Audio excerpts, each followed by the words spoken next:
Speaker David Adelstein has committed a few cardinal sins. First, he doesn't remember where he left off in pathways, but I feel him on that one. He's just kind of doing some guesswork. Second, he'll be using notes. Not shame on him.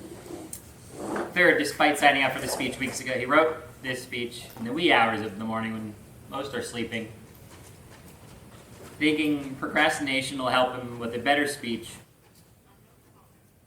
What a wonderful person. Mr. David Adelstein. Yay!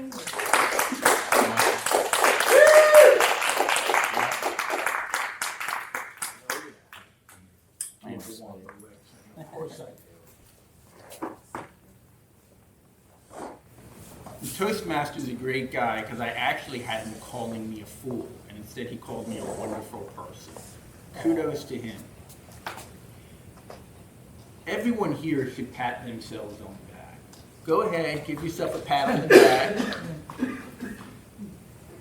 Why are you patting yourselves on the back?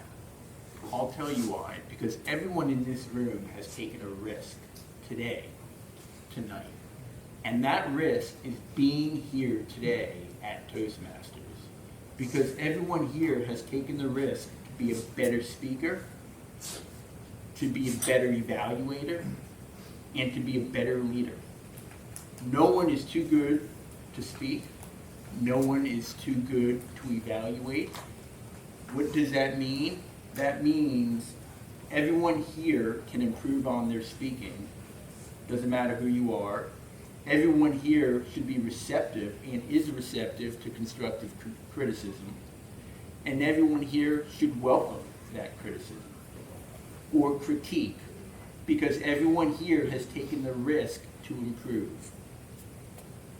My fellow Toastmasters, distinguished Toastmasters Nick Smith, warmly welcome guests. When it comes to taking a risk, remember, it's your risk. No one can judge your risk. Only you can judge the sacrifices you've made and the risks that you have taken. And the reason why risk is important is because how do you become a better person, a better parent, a better employer, a better employee, a better athlete, a better person without taking the risk that you need to take to get yourself better? But again, only you can judge your own risk. It's not for somebody else to judge. But with risk comes reward, comes glory. And who does not want glory? Comes improvement. With risk comes all the things that you want to get to where you want to go, to get from A to B. But unfortunately, with risk comes failure. It comes rejection. There comes dejection and anguish and all those letdowns that ruminate in your mind. And you say to yourself, do I want to take any more risk? But it's how you deal with those letdowns that will manage the risk you want to take to get to where you want to go.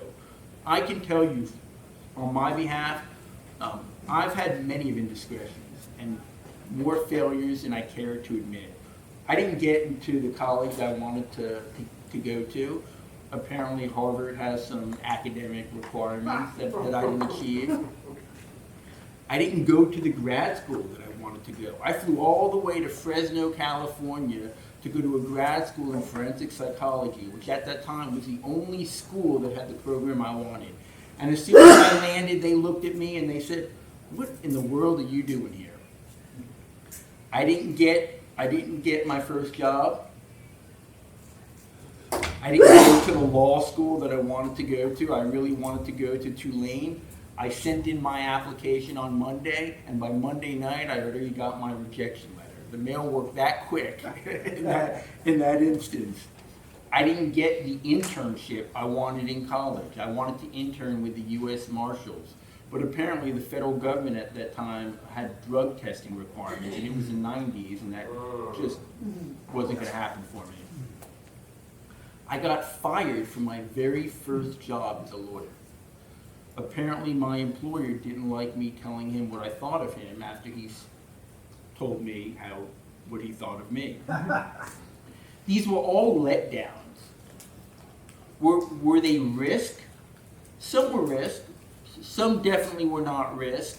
But it was these letdowns that shaped who I am as it relates to the risk I ultimately wanted to take in the future. And how I internalize those letdowns is ultimately a big factor in the risks that I elect to take. And not only is it the letdowns, but it's also life experiences that help shape the risk you want to take. When I was younger, I had 2 separate shark encounters within a 3-month span. One was the first time surfing in Stewart, another was snorkeling in the Keys. And fast forward 30 or 40 years later, I am still scared of the ocean and any body of water. In fact, my son went with his friend 2 weeks ago to the beach. And my boy's turning 13. And I can tell you, I was a nervous wreck. I was as paranoid can be 30 years later, and I couldn't control that paranoia. And while Harvard told me I wasn't good enough for them, and while my first job fired me and told me I wasn't good enough for them, you also have to have reasonable expectations. And outside of everyday living, I don't really intentionally take grave risk. I go to bed early, I wake up early, I try to eat reasonably well. I'm not flying out of airplanes, I'm not thrill seeking, I'm not riding a whole lot of roller coasters, but I take the risks that I want to take. I take the risk with the job that I pursued. I take the risk with my exercise program. I take the risk with the compensation that I ultimately negotiated. And I take the risk that I feel comfortable taking. Some of you would poo-poo my risk and tell me, David, that's not risk at all. You're the most risk-averse person in this entire room. And I tell you, maybe you're right, but I feel comfortable with the risk that I'm taking. But the point is, it's not whether you're taking risk or whether you're risk-averse. It's whether you're comfortable with the risks that you're taking to be a better person and to be the person you want to be. And what I can guarantee everyone in this room is you have all taken the risk to be a better speaker, to be a better evaluator, and to be in a position to receive constructive critique so that you can get to where you want to go in life. Mr. Toastmaster.